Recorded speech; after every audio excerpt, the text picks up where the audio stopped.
भारती से लोकेश व्यास। आवाज़ की दुनिया के दोस्तों नमस्ते।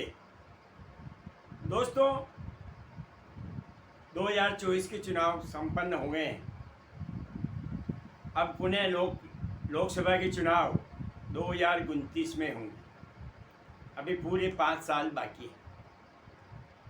लेकिन 2024 के परिणाम को देखते हुए भारतीय जनता पार्टी को सर्वाधिक ध्यान अगर किसी पे देना चाहिए तो वो है उत्तर प्रदेश। और वैसे भी 2027 में उत्तर प्रदेश के चुनाव हो रहे हैं। 2027 के चुनाव में अभी मोटा मोटी 3 साल बाकी है। ये 3 साल में भारतीय जनता पार्टी के पास समय है कि वो उत्तर प्रदेश में अपनी खोई हुई ज़मीन को वापस पाए। इसके लिए भारतीय जनता पार्टी के संगठन को और पार्टी को मिलकर के ऐसी प्लानिंग करनी होगी कि पुनः भारतीय जनता पार्टी अपनी ज़मीन पा सके, क्योंकि 2029 का रास्ता भी उत्तर प्रदेश में होकर ही निकलेगा। इसलिए इस बार किसी तरह की कोई गलतफहमी नहीं रहनी चाहिए। संगठन में किसी तरह की कोई कमी नहीं रहे। पूरे अलग अलग ब्लॉक बना करके हमें भारतीय जनता पार्टी को प्रयास करना होगा कि जो जो इसका वोट बैंक कम हुआ वो वापस कैसे जुड़े, जो जो वोट बैंक नया जोड़ना है उसको कैसे जोड़े, इस चुनाव में क्या क्या कमी रही है उसको सुधारें। कैंडिडेट्स का चयन चुनावों के लगभग 6 महीने पहले हो जाए तो बहुत अच्छा रहेगा। जनता की पूरी राय लेकर जनता के बीच में जा कर के कैंडिडेट का चयन करना चाहिए, क्योंकि 2027 के चुनाव राष्ट्रीय परिप्रेक्ष्य में बहुत महत्वपूर्ण है। बीजेपी का पुनः भारी बहुमत से आना बहुत ज़रूरी है।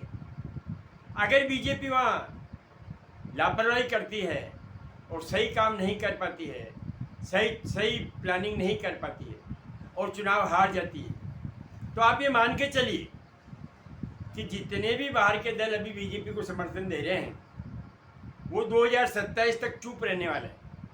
लेकिन अगर विधानसभा चुनाव में 2027 में बीजेपी हार जाए तो सारे दल अपनी अपनी डिमांड्स बढ़ाएंगे, बीजेपी को ब्लैकमेल करना चालू कर देंगे, बीजेपी के साथ इनका रहना दूभर हो जाएगा।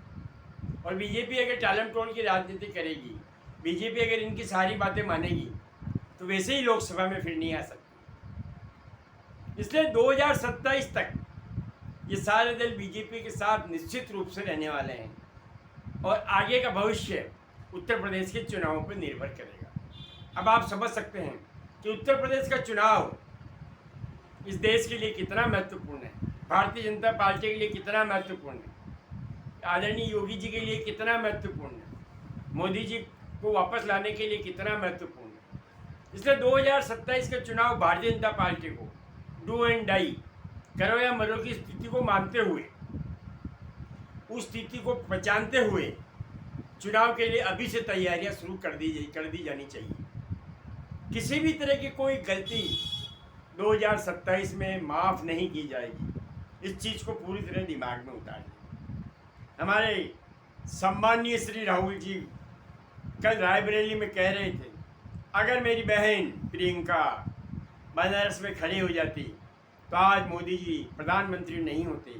2 या 3 लाख वोटों से प्रियंका उनको हरा देती। दोस्तों, जैसे बरसात में कुछ चींटी मकोड़ों के पंख आ जाते हैं और वापस पुनः उड़ जाते हैं, तो इनके जीतने के बाद इनको ये लग रहा है कि हमको जनता बहुत पसंद करती है, इतनी सीटें ले आए हैं, हम जनता हमारे साथ है, मोदी जी के खिलाफ है।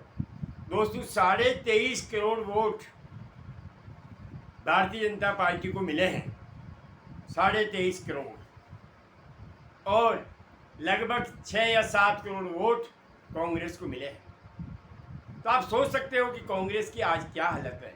लेकिन वो ये समझते हैं कि बस अब हम भारतीय जनता पार्टी को कहीं भी कभी भी हरा सकते हैं, ऐसा उनका सोच है।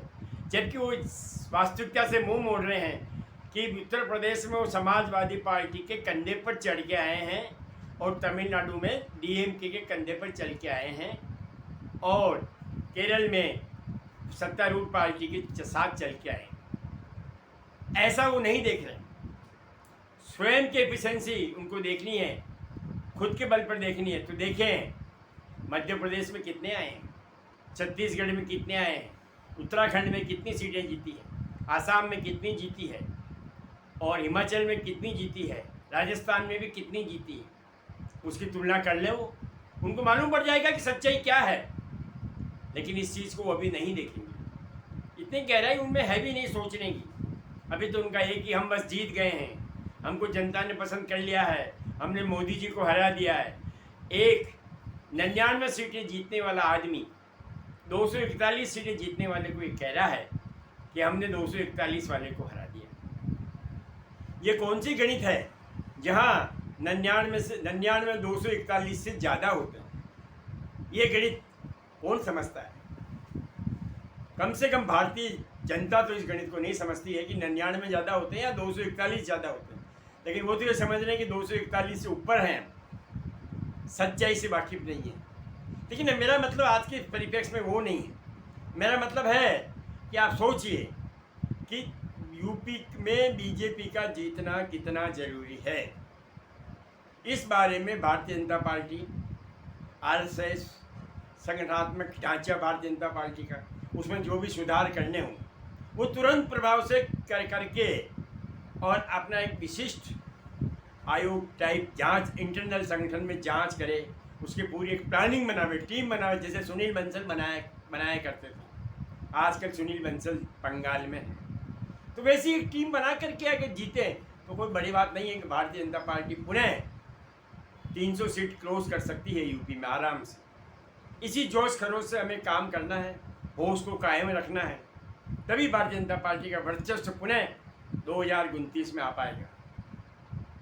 जैसा हम सोच रहे हैं, जैसा हम कह रहे हैं, निश्चित रूप से भारतीय जनता पार्टी भी वैसा सोच रही होगी और वैसा ही करने का प्रयास करेगी। मेरा मोदी जी से पुनः निवेदन है, योगी जी से पुनः निवेदन है कि 2027 के चुनाव के बारे में अभी से प्लानिंग बनाना शुरू करें, ताकि राष्ट्रवाद का जो माहौल बना है और जो थोड़ा भी कमज़ोर पड़ा है वो पुनः तेज़ गति से हो और देश विकास की गति में कभी परेशानी नहीं आवे, विकास की गति उसी रफ्तार से करे जो करनी चाहिए। धन्यवाद दोस्तों, आज के अंक में इतना ही कहकर मैं अपनी वाणी को विराम देता हूँ और आपसे निवेदन करता हूँ कि आप इस वीडियो को लाइक करें, सब्सक्राइब करें और शेयर अवश्य करें। जय श्री राम।